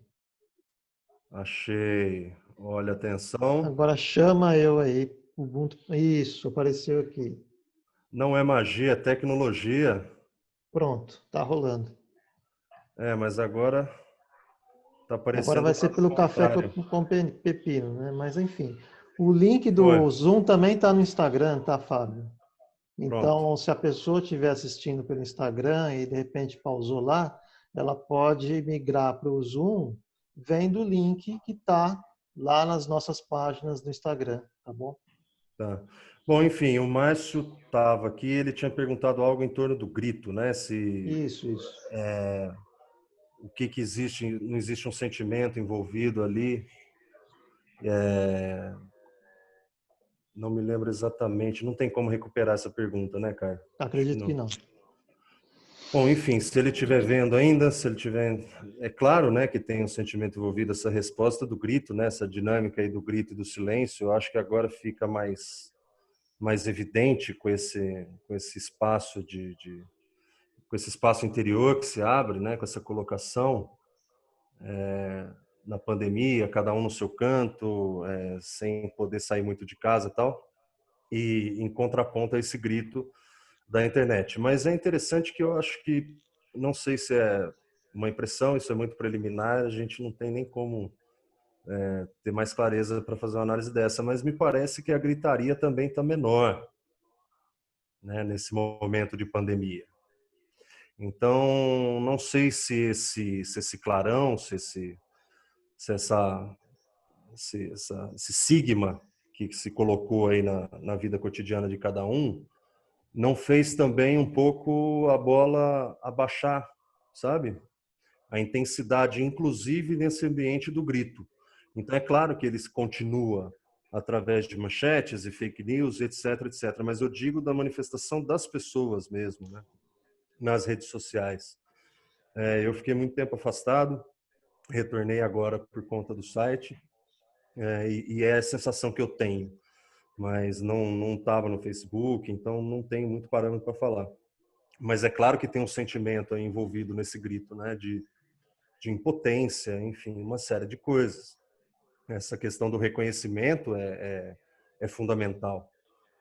A partir do momento em que eu me vejo cada vez mais jogado numa estética globalizada de consumo e etc, etc, e eu não me percebo reconhecido, e isso devido a uma série de questões, né? A gente pode, aí se for puxar para o lado da sociologia, da ciência política, quer dizer, a gente tem hoje um espaço muito mais amplo pela via do consumo, de um reconhecimento efêmero, né? Do tipo, quem sou eu? Eu sou aquele que segue a Apple, né? Então isso faz parte da minha identidade. Eu sou aquele que só toma Pepsi, eu sou aquele que só consome determinada coisa. Quer dizer, o consumo virou uma via identitária, de alguma forma, de uma maneira muito efêmera, intermediando as relações, né? Nesse sentido, esse momento agora, ele joga por terra isso, né? Porque você pode até eventualmente colocar ou ostentar aí suas posses, suas questões, suas relações com marcas, a sua identidade consumista através das redes, pode, mas isso não satisfaz mais. Porque esse trânsito da rede social concreta, física, dos corpos, está interditada, né? Então, é claro que tem uma vontade, tem uma necessidade de expressão, tem uma necessidade de reconhecimento que se dá por essa via do grito que eu coloquei nas redes sociais, etc. Mas eu acho que agora a tendência é que isso dê uma amenizada, paradoxalmente. E motivos não faltam, né? Você vê que a política continua fervendo, os embates políticos continuam fervendo. Mas esse clarão que se abre, eu acho que se abre inclusive como um respiro, de alguma forma. Porque antes, vamos para a questão do embate político que tem se dado nesse país e no mundo nos últimos anos. Quer dizer, com as pessoas trabalhando e com a roda girando, né? Saindo de casa, indo trabalhar, tal, não sei. Aquele era o momento quase que de expurgo daquelas angústias, né? Das angústias que estavam alocadas em outros pontos da vida, né? Das inquietudes que estavam alocadas em outros pontos da vida, em outras relações, em outras insatisfações ou satisfações, em outras necessidades de reconhecimento e tal. Na hora que a pessoa chegava em casa, aquilo ali virava uma catarse, né? Entrar ali, brigar, discutir e etc, etc. Tinha um caráter quase que terapêutico, tirando a problemática de se tornar uma violência, que muitas vezes se torna e tem se tornado, aí isso é uma outra questão. Agora, com esse espaço que se abre, com as pessoas mais no seu canto, né? É uma coisa assim, ela vai fazer o quê? Ela vai ficar 16 horas no Twitter xingando os outros? Porque agora ela tem todo o tempo do mundo para fazer isso, né? Ela vai expurgar o quê ali, né? Ela está interditada nessa rede social mais ampliada da coisa. Então ela vai ficar, ela pode até ficar, né? vociferando, gritando, falando impropérios, agredindo os outros, xingando na rede social por conta de política e tal. Mas acho que deve ter feito isso, as pessoas devem ter feito isso uma semana, 2, porque já se vão quase 3 meses dessa pandemia. Ninguém aguenta, ninguém tem tanta coisa para expurgar desse jeito, tanto ódio, nem o ódio aguenta. Uma hora cansa, entendeu? Então, eu acho que até nisso muda, mas é claro que esse grito continua aí de alguma forma, né, para as pessoas, né? Esse contraste com o silêncio está aí, está colocado, né? Mas eu espero que isso, inclusive, sirva não para ser mais ponderado diante do inominável, muitas vezes, mas para que as pessoas esperem, pelo menos minimamente, antes de se manifestar diante de algumas coisas. Porque, de Uhum. fato, esse grito enquanto fake news, por exemplo, é uma questão que chega quase à calamidade pública, né, Caio? É um Uhum. perigo, é um risco social. Isso daí é inadmissível, né? Uhum. É interessante que você falou do grito, né, para cobrir o silêncio também. Acho que conforme o grito vai cessando, o silêncio pode aparecer, né, que nem uma grande festa, onde, apesar da festa, depois aquele barulho vai cessando, e você fala, nossa, como é bom o silêncio, descansar. Então, resgatar um pouco desse silêncio de alguma forma seria interessante, né? E não só isso, acho que a gente vive de certa forma uma calmaria ao mesmo tempo também, né? Porque é que a gente está nessa pandemia esperando, em estado de suspensão e vendo o que vai acontecer e sabe que tem uma tempestade por vir aí, que vai atingir em todos os níveis, vamos dizer assim. Eu tenho dito isso há muito tempo e muitas pessoas dizem o mesmo, né? Que o que essa questão do vírus traz é fichinha para o que vai vir posteriormente. As questões ambientais, principalmente. O modo como a sociedade se organiza, o capitalismo, o consumo e etc. Que também não é um negócio que dá para parar de uma vez. Eu estava vendo, por exemplo, esses dias o Siddhartha Ribeiro, um neurocientista, falando que é como se fossem duas crianças brigando, ou que querem brigar, uma segurando a outra, alguém segurando as duas, aquela energia toda que está ali, né? Se não dá para parar, né? Se você deixar ele soltar uma, ela vai avançar na outra e vai devorar a outra. Então, o capitalismo tem um pouco disso. Se uma empresa começar a diminuir o tom e fazer diferente, ela é devorada pela outra. Então é um negócio que assim, é um avião que está andando, né? Você deu acho que um outro exemplo, né, Fábio, em algum outro momento de alta Trocar velocidade. roda com o carro andando. Isso. É um avião que está girando ali, está andando, não dá para parar ele em qualquer lugar, né? Tem um certo lugar, um certo momento onde que ele vai poder parar. Ó, Caio, o João tem uma pergunta aqui, ó, tá Isso, vendo? isso, isso. E eu vou partir dessa pergunta, vamos lá, né? Tenho visto muitas pessoas vivendo uma angústia por não conseguirem acompanhar todas as lives. Também já é um sintoma dessa sociedade veloz, né? O que era para ser uma rede de interação acaba sendo ao contrário, isso se acentua no isolamento. É fato que estamos aprendendo a se relacionar com a tecnologia, pois é tudo muito novo, mas me pergunto onde tudo isso vai desaguar. Tenho visto debates sobre o transhumanismo e a relação homem-ciborgue, em que a tecnologia acaba sendo algo que o humano não tem mais domínio. O que vocês pensam sobre esse assunto? Vou falar rapidamente, depois eu passo a bola para o Fábio, tá, Fábio? Sim. Porque já me veio algumas coisas na cabeça. Uma é, acho que uma frase que eu vi em uma outra live, de que, na verdade, o mundo não está parando, né? O mundo acelerou, por incrível que pareça. E essas lives são a representação uma das coisas mais representativas disso, né? E essa coisa do debate sobre o transhumanismo, né? Quer dizer, o homem realmente está caminhando, no meu ver, para uma conexão maior com a tecnologia, já existem realmente projetos, inclusive do Bill Gates, né, de empresas dele, questões de chips implantados no corpo, e como que isso vai... O que isso vai virar, ninguém sabe, né? Pode ser que apareçam coisas, mas eu acho que não vai dar tempo disso acontecer.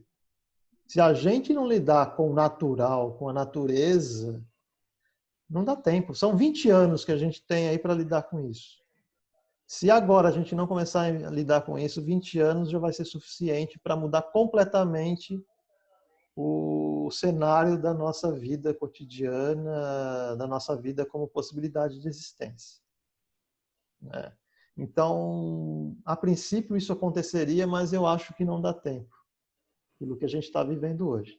Mas que existe esse projeto, que existem coisas em andamento, e que o homem tende a virar um robô e ser controlado por tudo isso, a gente, de certa forma, já é controlado por esses robôs, né? Por essa tecnologia, a gente já é controlado por um sistema tecnológico, a gente já é controlado por um sistema social que também nos observa, nos vigia, né? Um sistema vigilatório onde todos aparecem, por exemplo, no Facebook, e aí pensando no Foucault, né? Todos aparecem, mas o poder não é visto. O quanto a gente sabe, por exemplo, já sabe que quanto, por exemplo, que tinham empresas que fizeram toda uma manipulação de fake news, de transmissão de conteúdos para tipos específicos, pessoas específicas via Facebook, via WhatsApp, para o Trump ganhar a eleição. Foi milimetricamente pensado para aquelas 17 mil pessoas daquele determinado lugar, daquele determinado estado, votassem a mais para o Trump ganhar. No Brasil mesmo, Bolsonaro também ganhou por conta disso também. Né? Então, sim, a gente já é controlado. Não é que a gente vai ser controlado. A gente já é muito controlado. A gente vai ser muito mais controlado se a natureza, se a gente se permitir, porque a gente tem que se relacionar de uma nova forma com a natureza o mais rápido possível. E lembrando que a gente também é natureza, que a gente também é animal. Né? Mas Eu só faço uma distinção aí, eu só coloco uma coisa, porque assim, é muito fácil também a gente cair numa. Não estou dizendo que seja essa a sua fala, mas eu acho que isso permeia muito o imaginário das pessoas, né? De um apocalipse do tipo, né? Aquela coisa cinematográfica, né? A questão climática, ela já está posta, né? Ela já foi nesse sentido, né? Agora é uma medida contingencial possível, se for exagerada, se for acima do tom, é possível reverter certos aspectos. Mas isso já está em curso, né? E vai continuar em curso, né? Porque me parece que tem muito um imaginário, principalmente do pessoal mais jovem, né? Aí eu acho que entra muito numa estética pop, do universo pop, séries e filmes, etc, etc. Uma coisa do tipo assim, é um Armagedon, é o apocalipse, o mundo vai acabar. Não, o mundo, na verdade, ele está sempre acabando, mas ele também está sempre recomeçando. Se a espécie humana vai continuar ou não, é uma outra questão, mas o planeta vai, né? Então, assim, essa transformação, ela já está colocada. É como essa questão da pandemia. Não é que a coisa vai mudar, ela já mudou, né? E antes, eu insisto naquilo que eu disse na outra inserção. Antes, a gente, numa aparente normalidade, a gente tem a sensação de que as coisas são iguais, elas são sempre assim, ou elas estão normais. Essa normalidade não existe de fato. É uma normalidade dentro da nossa rotina neurótica perante as coisas, perante as nossas relações, no nosso trânsito. E que muitas vezes a gente tem a sensação de que, é isso aí mesmo, e vai ser sempre assim. Mas nunca é sempre assim, né? E o bom de envelhecer isso é que a gente vai percebendo que as coisas vão sendo ressignificadas, a gente vai percebendo outros tons, outras cores, outros sentidos, né? Parte do nosso mundo vai morrendo, mas a gente vai constituindo ligação e vai criando novos mundos também, né? Me parece que existe uma potência muito grande, talvez por esse universo da internet, das redes sociais, ter uma necessidade de expressão muito forte por parte dos jovens, que é uma coisa muito nesse viés apocalíptico, nesse sentido. Que eu acho que isso é ruim. Isso é ruim porque pode paralisar, né? Isso é ruim porque pode fazer com que essa angústia também leve a certas formas de um niilismo, de um senso do tipo, então o mundo vai acabar, sabe aquela coisa, foda-se, né? Então deixa eu cuidar do meu. Não, né? A coisa já está mudando, sempre esteve mudando, agora talvez esteja mudando de uma maneira mais forte, de uma maneira mais nítida, né? Exatamente porque temos acesso também a muitas coisas, né? Então, é claro, o governo chinês implementa uma medida de controle tecnológico para monitorar essa pandemia e começa a exportar isso para outros governos que já tinham, os Estados Unidos, a sua NSA, já tinham seus modos de vigilância. Sabemos que o Big Data está aí, recolhendo dado de todo mundo e sabe-se como usam isso daí. Mas também a gente não pode ter a ilusão de que em 1974 as pessoas não tinham controle sobre as pessoas, né? É claro que existia, né? A sociedade, o próprio Foucault coloca isso, vigiar e punir, quer dizer, essa é uma medida da sociedade que já vem de tempos, né? Talvez os aparatos estejam mais sofisticados e a alienação da maioria das pessoas, quer dizer, a maioria das pessoas acha que sabe que existe, mas a alienação é muito grande. Eu não tenho ideia de como se opera a infraestrutura, por exemplo, da rede mundial de computadores, quer dizer, os recursos que dispõe. As pessoas falam, porque o Big Data.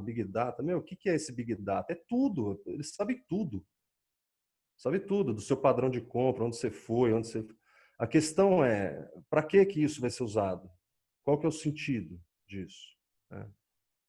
Se você for fazer um mapeamento para evitar que uma pandemia, vamos supor que daqui 100 anos, 200 anos, espero que demore muito, tenhamos aí, é provável que tenha, os infectologistas dizem que isso é possível, uma hora vai acontecer. Uma pandemia de um bichão aí, de um vírus que realmente tem uma letalidade altíssima, tipo Ebola, né? Com um grau de incubação longo como esse vírus, quer dizer, você pode ficar com ele aí uma semana, duas e não sabe, de repente ele se manifesta, pimba. Você ter um recurso tecnológico de monitoramento social que consiga brecar uma coisa como essa, é uma maravilha, né? Você imagina uma pandemia como essa muito mais agressiva e letal, quer dizer, seria desesperador. Já é, mas imagina. Então, se o recurso for usado para isso, é claro que ele é benéfico. Agora, a tecnologia vai continuar. A pandemia vai acabar, esse sistema de monitoramento continua. Então, o que pode advir disso daí, né? Vão usar também, por exemplo, recursos tecnológicos de inteligência artificial, etc., etc., para conseguir trabalhar essa questão ambiental no sentido de diminuir impactos, né? Se for isso, maravilhoso. Mas vai ser só por isso? Ou vai ser para descobrir novas áreas que podem ser exploradas e aumentar ainda mais o impacto? Então, percebe, essa questão dual da tecnologia, que dizem da neutralidade, né? A tecnologia é neutra, a questão é o que se faz com ela. Claro que a tecnologia é neutra, mas a questão é o que se faz com ela, mas o problema é que tem gente que acha que um revólver é igual um liquidificador, né? Ou passa boiada. Exatamente. Então, quer dizer, a tecnologia ela está ali, mas quando você desenvolve uma tecnologia, você tem aparatos éticos, né? A comunidade científica tem isso, que é possível que se regule. Falou, olha, se a gente abrir essa porta aqui, a questão complica. Vai complicar porque vai aparecer coisa aqui que a gente não tem nem ideia para onde a coisa pode desandar. Só que eu acho que do ponto de vista da inteligência artificial e da tecnologia, dos algoritmos, de programação, etc., etc., não existe um critério ético como existe, por exemplo, na biomedicina, como existe né? na área da biológicas como um todo. Padrões éticos de bioética, né? A tecnologia, do ponto de vista da infraestrutura tecnológica de algoritmos, etc., de linguagem de programação, ela não tem freio, né? Ela não tem freio. E você vai botar um aparato do Estado, por exemplo, para regular isso como? Como que você leva uma discussão sobre tecnologia de ponta que está sendo desenvolvida no laboratório da Microsoft ou da Apple, ou seja lá da onde, para o Congresso analisar? Quer dizer, é impensável. É impensável. Então, esse é um grande problema, né? Esse é um grande problema. A parte da bioética e todas as derivações a partir disso, por exemplo, essa questão dos ciborgues, do transhumanismo, mais uma vez, vai depender do olhar que a gente lança sobre isso, né? Se você pega, por exemplo, essas próteses tecnológicas, que geralmente a gente, se não tiver algum conhecido ou não utilizar alguma, a gente fica um pouco afastado. Mas quando chega, por exemplo, o período de Paralimpíadas, a gente vê, por exemplo, as próteses, uma tecnologia absurda. Inclusive debates em torno das disputas de provas. Se não me engano, teve um caso na última Olimpíada, não vou lembrar exatamente o nome do rapaz que participava da Paralimpíada, com uma prótese que tinha uma tecnologia tal que disseram, porque ele pleiteou participar da Olimpíada que não é para, né? A Olimpíada regular. E falaram não, porque você vai ter uma vantagem, na verdade. Você vai ser mais rápido do que os outros. Então, isso, em tese, já entra no escopo desse transhumanismo, de um ciborgue, entre aspas, né? E daqui a pouco vai vir chip, já tem chip, né? Pessoas implantando chips subcutâneos, enfim. Mas essa é uma discussão que realmente eu não me sinto confortável porque eu conheço muito pouco, assim, mas eu sei que existem discussões bioéticas, por exemplo, muito sérias em torno disso. O que me preocupa é em torno dessa outra tecnologia, né? Do algoritmo, das programações, das linguagens de programação, das questões que perpassam pela infraestrutura da internet, que está aí para todo mundo, né? É aquilo que afeta a mim, afeta você, afeta todo mundo que está usando a internet. Coleta de dados e etc. Legal, legal, Fábio. E pensando nessa coisa do fim do mundo que você falou, né, dos jovens e a idealização também disso, de como isso opera, como acontece. Eu estava ouvindo também na palestra do Siddhartha Ribeiro, ele falando, acho que de um amigo ou de um pensador, eu não lembro bem de quem ele disse, que ele falou que o fim do mundo vai ser, o fim do mundo é lento e fedorento. É um pouco isso, né, de algo em processo já, né? E que se a gente não fizer nada realmente agora, ele vai ser isso, vai ser lento e fedorento. Isso é muito trágico e muito triste, né? Como que isso vai se dar, né? Enfim, Ó, tem mais uma colocação aqui da Cláudia, você viu? isso, eu ia falar disso. Quer falar aí? Fala aí. Eu acho que essa é a sua seara aí, Caio. A arte existe porque a vida não basta. Ferreira Goulart. Arte e pandemia. Essa coexistência é possível? Talvez um debate para outra live, né? Acho que a arte tem um papel importante, sempre tem, né? Até um modo de como descrever poeticamente o que a gente vive, né? Essa falta de conexão com o corpo também, né? Porque o suar, né? O se encontrar, o se abraçar, o beijar, tudo isso está um pouco impedido de acontecer, né? Esses dias eu estava vendo um conto de um colega que eu gosto bastante, colega de internet, mas eu comprei o livro dele e preciso lembrar o nome dele agora que me foge a memória.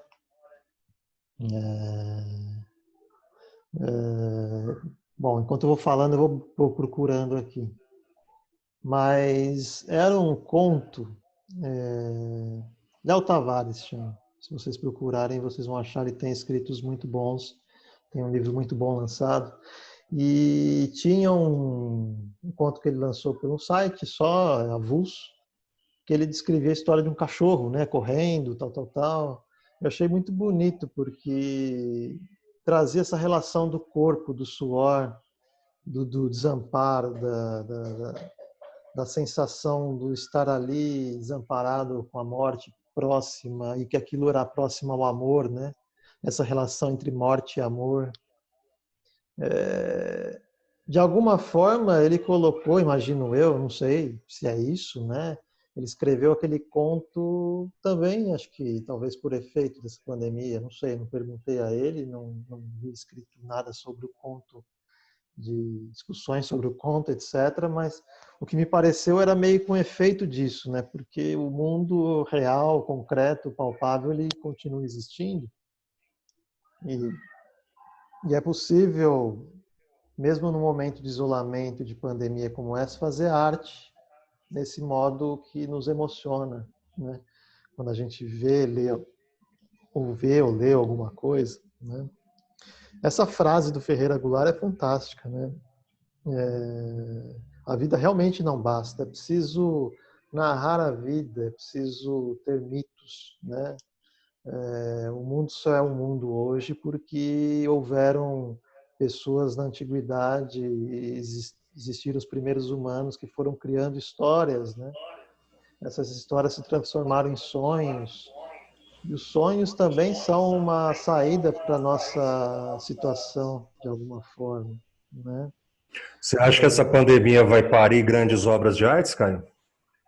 Eu acho que um futuro mais para frente. Acho que é impossível escrever. Acho que também tem um aspecto de suspensão da narrativa, né?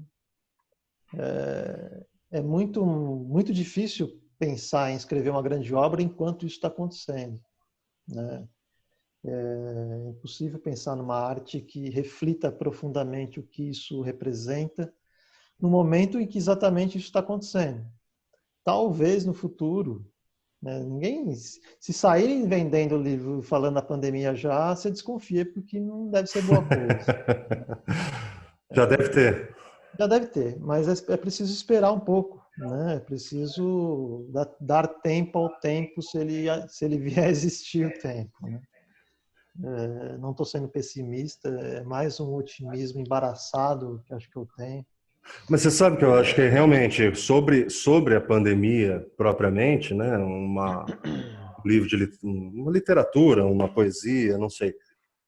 Talvez, é claro, tem uma necessidade de uma metabolização disso tudo ainda, né, para que haja uma produção talvez potente a respeito do que a gente tem vivido.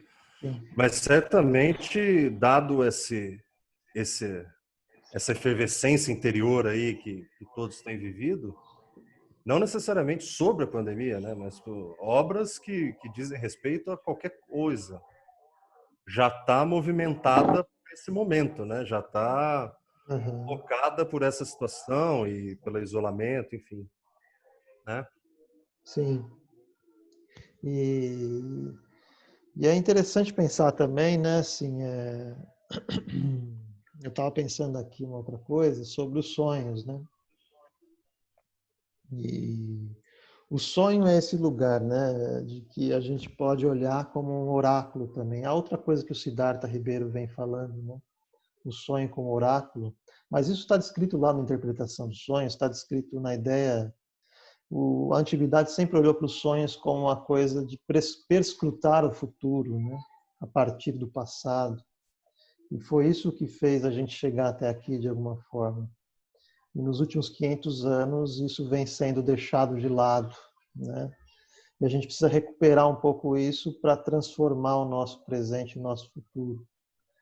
E uma das coisas principais, por exemplo, eu venho estudando muito sonho e venho percebendo que, assim, o Freud dizia que o sonho é uma realização de desejo, né? Uma realização de desejo de uma forma disfarçada, cifrada, né? Muito distorcida, fragmentada. E só que o objetivo do sonho, eu venho percebendo isso com obras de outros autores, logicamente, de que o objetivo do sonho é continuar a sonhar, na verdade. Que a gente não só que ele sustente o sono, mantenha-nos dormindo, que é outra função do sonho que o Freud trazia, mas que ele nos ajude a continuar a sonhar. E aí não sonhar num sentido amplo também, né? Porque o sonho é um tipo de acesso ao pensar, é um tipo de acesso ao pensamento que muita gente, ou a maioria das pessoas, não se dão conta, né? Eu tive um sonho esses dias, por exemplo, que me fez pensar um pouco isso e um pouco além disso, que seria o quê? Né? Que a primeira coisa que uma pandemia como essa nos arranca, de onde, na verdade, a gente é arrancado, né? É essa capacidade, essa possibilidade de sonhar. Né? Tanto de uma forma mais pragmática, no sentido daquilo que nos faz planejar de médio a longo prazo alguma coisa. A gente não sabe se, por exemplo, não sabia se planejava um curso para agosto, não sabendo se ia poder ter curso presencial ou não. e então paralisou tudo para mim. Então, a gente não sabe o que planejar daqui de um curto, médio e longo prazo, né? Mas também de forma mais profunda, arranca a possibilidade de a gente de encontrar um sentido da capacidade, da possibilidade de sonhar futuros, né? De ter esperança. Então, toda essa possibilidade de sonhar futuros e ter esperança, ela é posta em dúvida, né? Então, tem um grande nível de interferência que essa pandemia faz, né? Nesse sentido. E se é impossível pensar num futuro, a gente está muito ligado à sobrevivência agora, como indivíduo, né? Como coletividade. A gente tem que tomar cuidado para não pegar o vírus saindo no supermercado, né? Então fica difícil pensar em narrar isso, em criar arte, em criar um romance, um, um livro de poesia, seja lá o que for, né? Nesse sentido. Então, acho que é um pouco isso. Essa capacidade de a gente sonhar está posta em dúvida, né? É a primeira coisa que a pandemia vem retirar da gente. E como fazer isso voltar a acontecer é tarefa de cada um, e a partir desse de cada um, uma nova conexão com o outro. Só aproveitar o gancho, posso, para fazer uma Claro, claro. pequena propaganda aqui? Sim. Eu aproveitando esse momento de isolamento, tentando fazer do limão uma limonada, eu criei um site que chama Café com Pepino, Psicanálise, Cultura e Redes Sociais, né? Espero que dure aí um tempo, realmente demanda um investimento ali emocional grande, né? Preparação do texto, é claro, mas divulgação, etc, etc, que antes eu tinha essa vontade, mas talvez não tivesse o tempo e agora encontrei. É um site que busca aí tentar levar um pouco da psicanálise para um contingente de pessoas que eu acho que tem crescido. Não sei se é a impressão, mas pessoas que têm interesse pela psicanálise, mas não interesse a ponto de fazer uma formação ou de se dedicar, né, às dezenas e dezenas e dezenas de obras que existem da área, né, mas que ao mesmo tempo também não querem ficar restritas a frases soltas, descontextualizadas, né, às vezes do Freud, do Lacan, enfim, Melanie Klein.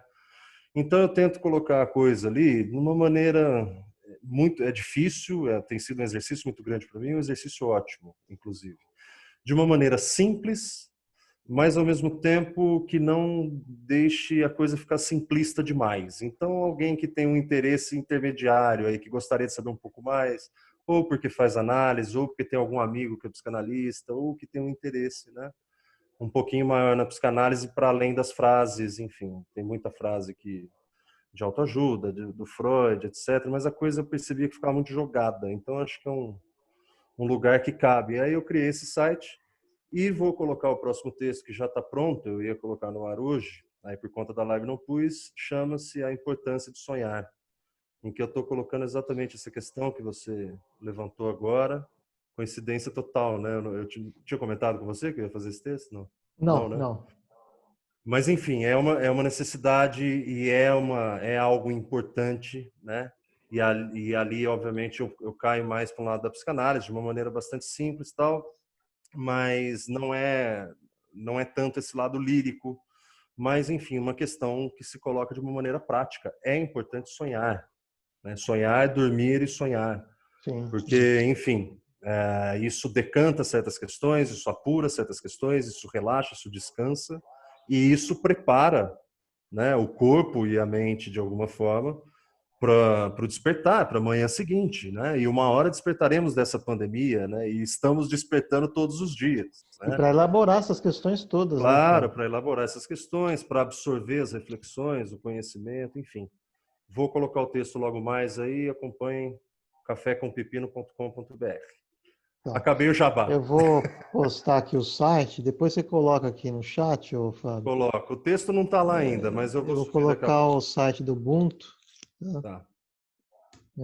Falando também a todos que o curso do online vai começar em julho, da Ubuntu. Eu deveria ter falado isso no começo, eu não tive Eu só apresentei um pouco da ideia da Ubuntu, mas a Ubuntu Psicanálise surgiu agora, né? E vai ter um curso online de 6 meses, que é um curso de formação continuada. Não pretende formar analistas, mas principalmente a transmissão vai ser dada para aqueles que estão na área, que querem atender ou já atendem, né? Então, psicólogos, psicanalistas em formação ou já formados numa formação em psicanálise freudiana, que querem se desenvolver. Então, vai ser um curso específico para essas pessoas, né, no sentido de dar um arcabouço aí de informações a respeito de textos do Freud que Lacan, Winnicott, Bion e Klein utilizaram para fazer suas obras, né? E então é um curso de aperfeiçoamento de técnicas, de práticas e de teorias psicanalíticas usando os textos do Freud, né, que são sempre textos belíssimos e também do ponto de vista artístico, estético. E também o curso vai ser voltado para pessoas interessadas em psicanálise de forma geral, porque eu acho particularmente que a psicanálise tem um papel fundamental, aqui também é o que a gente está tentando fazer aqui hoje, Exato. que é um papel pedagógico, né, sobre o humano para o humano, de como somos nós, quem somos nós, de como a gente funciona, como a nossa mente funciona, como ela desfunciona, né, como ela é disfuncional. Então, o curso pretende fazer um pouco disso também, né, de que essas pessoas interessadas também possam fazer. Então, é um curso condensado de 6 meses, com questões clínicas durante a semana e de sábados quinzenais, questões teóricas fundamentais aí. Sobre a questão de isolamento, acho que não vai dar tempo de falar muito, né? O objetivo era unir um pouco a ideia de pandemia, isolamento e tecnologia, um olhar psicanalítico e social, mas vai ficar para uma outra oportunidade. E eu também acho que vou fazer alguns vídeos pelo YouTube e vou falar um pouco disso, dando continuidade a essa questão do isolamento, assim que for possível, né? Para a gente finalizar, Fábio, eu vou ler aqui uma colocação que o Ricardo colocou para todos aqui no chat. Aí a gente comenta e finaliza, tudo bem? Claro. Então, Oi? então, só uma coisa, que já que vai finalizar depois dessa Tá leitura, bom.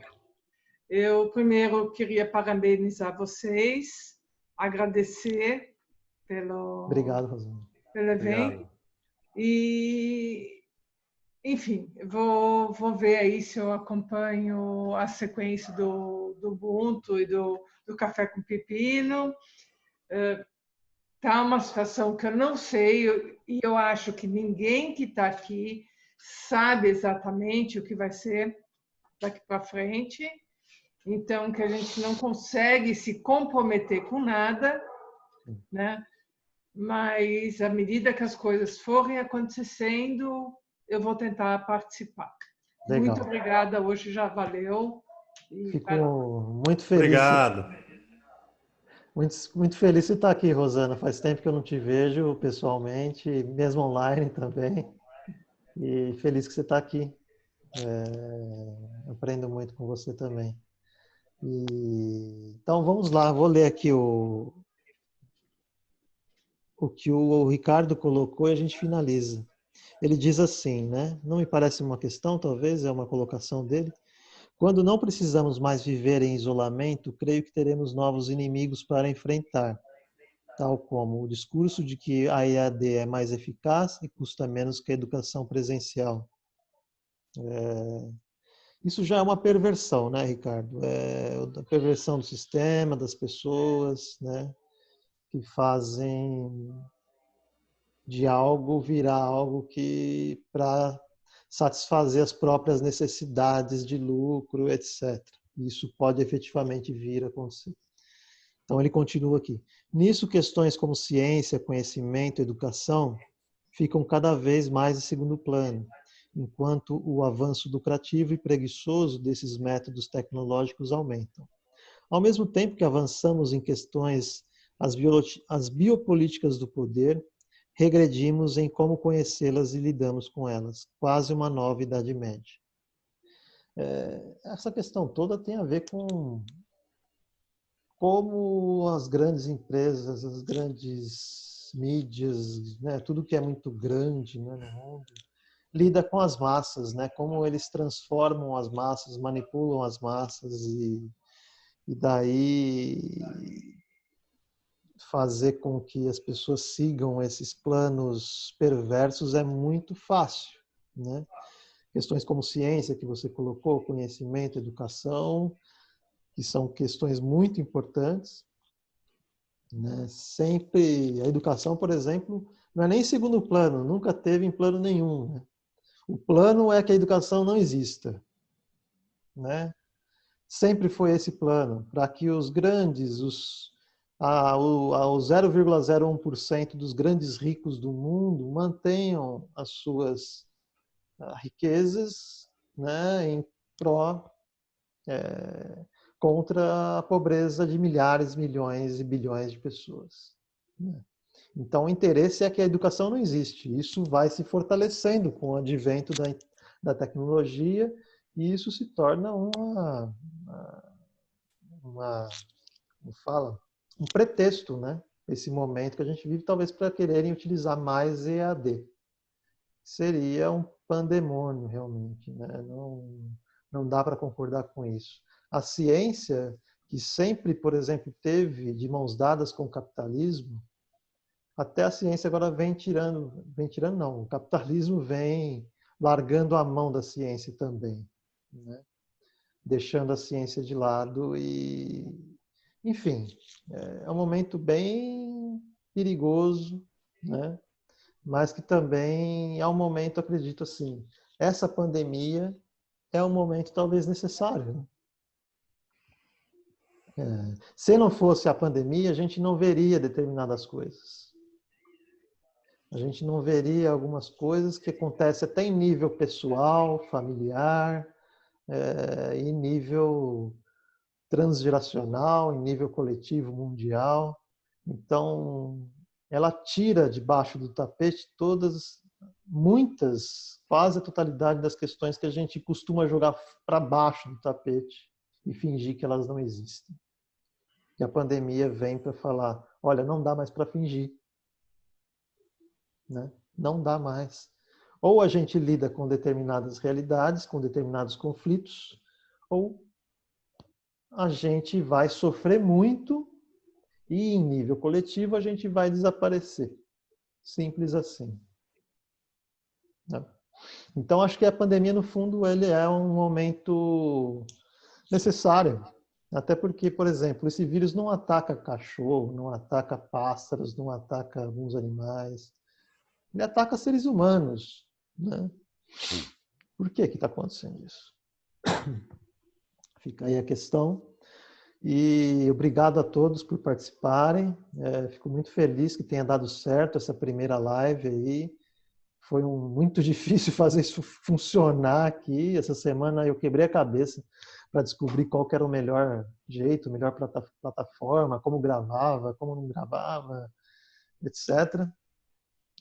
E obrigado pelo Fábio também aí por ter participado junto comigo nessa parceria que já vem de anos. Eu aprendo muito com o Fábio. Ele tem sido, sim, de certa forma, um porto seguro para mim no campo das políticas, das ciências sociais. E eu tenho um respaldo muito grande dele em relação ao que é verdade, o que é real em termos políticos e sociais.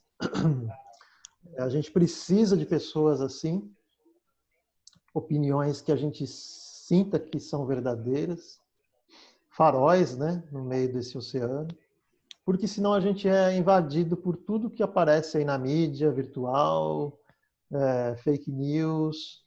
A gente precisa de pessoas com conhecimento real, não ser educado por WhatsApp, né? Então, deixo as palavras agora com o Fábio para finalizar. Muito obrigado a todos que participaram. Acho que foi um sucesso. Obrigado. Obrigado, Caio. Obrigado pelas palavras, obrigado pelo convite, todo mundo que está aí ainda e que acompanhou a gente. Como sempre, dá pano para manga, né, Caio? Era até às 10, já avançamos 20 minutos e se deixar a gente ia aqui até meia-noite, 3 horas da manhã. Eu acho que é tanta coisa, cara, tanta coisa, é difícil até de organizar o pensamento, né? Essa última questão que o Ricardo colocou aqui, nossa, isso daqui abriria um campo horas e Outra horas e live. horas. Outra live, a questão da arte também em tempo de pandemia, né? Mas a gente sabe que a concisão também é uma virtude num momento como esse. Por Sim. mais que a gente não consiga, a gente tenta, né? Eu agradeço, acho que como a Rô colocou aí, quem tiver falando ou colocando com muita certeza sobre o que vai acontecer, se você vê alguém assim, vai para o outro lado, né? Ninguém sabe o que, de fato, como a coisa vai se desdobrar. Não acho nem que seja de uma só forma, acho que são vários desdobramentos, né? Dentro dessa dialética existencial, social, política, econômica, ambiental, quer dizer, é muita coisa, né? Muita coisa. Mas o que eu tenho a dizer por último é que as pessoas se cuidem, né? Todo mundo siga aí as orientações de quem entende da coisa, né? Infectologistas, cientistas, Organização Mundial da Saúde, né? Eu acho que esse é um bom momento também para recobrar certas noções que venham sido perdidas, né, a respeito disso. Existe debate, sempre existe. Existe debate no meio político, mas também existe debate no meio científico. Então, leia, né, se informe, né, e tome uma posição, e tome uma atitude. Mas eu acho que agora não tem muita divergência com relação ao que deve ser feito, né? Tomar cuidado na medida do possível. Muitas pessoas têm que sair de casa, muitas pessoas precisam trabalhar, é uma questão de necessidade, né? O Estado brasileiro não tem nem a atuação nem a força que seria necessária para fazer com que todos pudessem ficar em casa na medida do possível, né? A gente sabe disso. Então, que essas pessoas que de fato precisam ou que trabalham em área essencial, que também tomem os seus cuidados, né? Sabemos que o psiquismo, assim como o cérebro, mas o psiquismo, ele tem uma plasticidade muito grande, né? E a gente tem uma capacidade de adaptação também muito grande, o que muitas vezes é uma coisa maravilhosa, e na maioria das vezes é, né? Mas essa plasticidade também pode fazer com que a gente se habitue com certas coisas e que a gente ache que a coisa está mais cômoda, né? Digo no sentido de que o vírus já está aí há um tempo, já são 3 meses de isolamento para muitas pessoas, de repente começa a baixar a guarda porque a coisa está muito incorporada já no dia a dia e definitivamente não é hora de baixar a guarda nenhuma com relação às precauções, com relação ao álcool em gel, com relação à máscara, com relação a evitar sair de casa, né? Então, fé na ciência não é uma contradição em termos. Eu acho que é o que a gente tem aí de solidez para se apegar, né? E fora isso, esses mecanismos, né? Lives, encontros com amigos, um bom livro, artes, e é isso aí. Espero que a gente se veja em breve novamente. E todo mundo Legal, se cara. abrace em breve novamente. Um abraço virtual.